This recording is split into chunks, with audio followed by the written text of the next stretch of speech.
नमस्कार प्यारे बच्चों, आज हम पढ़ेंगे कक्षा 7 का सामाजिक एवं राजनीतिक जीवन पाठ 3 राज्य शासन कैसे काम करता है। इसकी पहली वीडियो में हम पढ़ चुके हैं।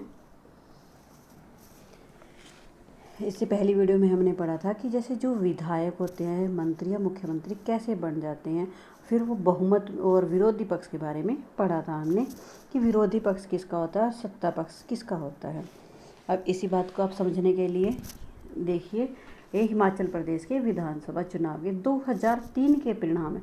2003 में जब इलेक्शन हुआ था तो उसके जो परिणाम थे उसके माध्यम से आप समझिए। राजनीतिक दल भारतीय राष्ट्रीय कांग्रेस की सरकार में आए थे, उसमें 43 सीटें आई थी। भारतीय जनता पार्टी की 16 सीटें थी और अन्य राजनीतिक दल की 3 सीटें थी और निर्दलीय जो किसी पार्टी के नहीं होते उसकी 6 सीट थी। कुल सीटें वहाँ पे 68 थी। तो जिसकी सबसे ज़्यादा सीटें आई हुई है उसके वही जो है सत्ता पक्ष होता है, वही अपना मुख्यमंत्री बनाता है। और बाकी जो सारी दूसरी पार्टी है वो विपक्ष होता है, विरोधी पक्ष होता है वो। और चुनाव के बाद सत्ताधारी दल के विधायक अपने नेता का चुनाव करते हैं जो मुख्यमंत्री बनते हैं। अब यहाँ पे सबसे ज़्यादा सीटें किसकी हैं, कांग्रेस की हैं, तो कांग्रेस का ही मुख्यमंत्री बनेगा। मुख्यमंत्री बना था जैसे वहाँ पे, तो उस बाकी जो सारे विरोधी पक्ष में बैठे थे। मुख्यमंत्री और अन्य मंत्रियों का यह दायित्व है कि वे शासन के विभिन्न विभागों और मंत्रालयों को चलाएं। सभी को अपनी अलग अलग जिम्मेवारी मिल जाती है, वो सभी अपना शासन चलाते हैं। सभी अपने जैसे वहाँ पे अपना अपना शासन चलाते हैं और अपने अपने विभागों को और मंत्रालयों को ध्यान में रखते हुए अपने कार्य करते हैं।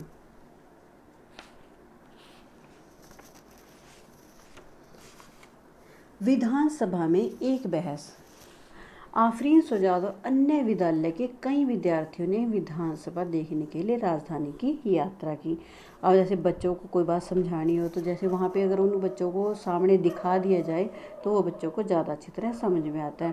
तो एकदम जैसे विधानसभा में वो बच्चे गए और वहाँ का उन्होंने सारा हाल देखा। यह विधानसभा उन दिनों की किसी तात्कालिक समस्या पर बहस करने वाली थी। विधानसभा की बहसों में विधायक अपनी राय व्यक्त करते, जो भी विधायक होते सभी अपनी अपनी राय व्यक्त करते हैं और संबंधित विषय पर प्रश्न पूछ सकते या सुझाव दे सकते हैं।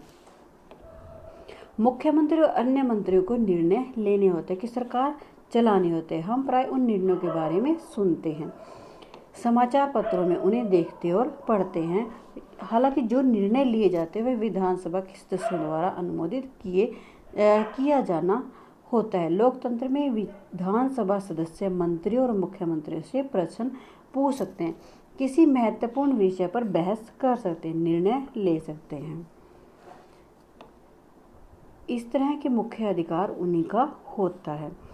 अब आगे देखिए, विधायक एक कि जो भी जितने भी विधायक होते हैं जब वो बहस करते हैं तो वो अपने अपने निर्वाचन क्षेत्र के बारे में बताते हैं। नंबर 1 विधायक, अखंड गांव में मेरे निर्वाचन क्षेत्र में पिछले 3 हफ्ते से हैजे के कारण 15 लोगों की मृत्यु हो चुकी है। कि उसने अपने निर्वाचन क्षेत्र में बताया कि बीमारी के कारण वहाँ पे 15 लोगों की मृत्यु हो चुकी है। नंबर 2 विधायक है, वो सरकारी अस्पतालों की दशा के बारे में बता रहे हैं कि वहाँ पे जो है अस्पतालों की अच्छी नहीं है, बहुत ख़राब हालत है। अस्पतालों में डॉक्टर और चिकित्सक कर्मचारी ठीक से नियुक्त क्यों नहीं किए जा रहे हैं।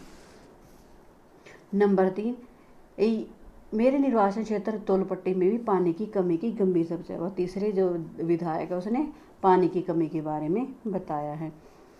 नंबर 4 विधायक है, वो सत्ता पक्ष से। मुझे लगता है कि मेरे साथी में समस्या को बढ़ा चढ़ाकर बता रहे हैं, क्योंकि वो जिसकी उनकी सरकार है तो वो अपनी सरकार की कमियों की तरफ नहीं इतना ज़्यादा वो करेंगे कि वो बताएंगे कि उन्होंने क्या क्या कदम उठाए हैं। उसने ये सारी बातें बताई।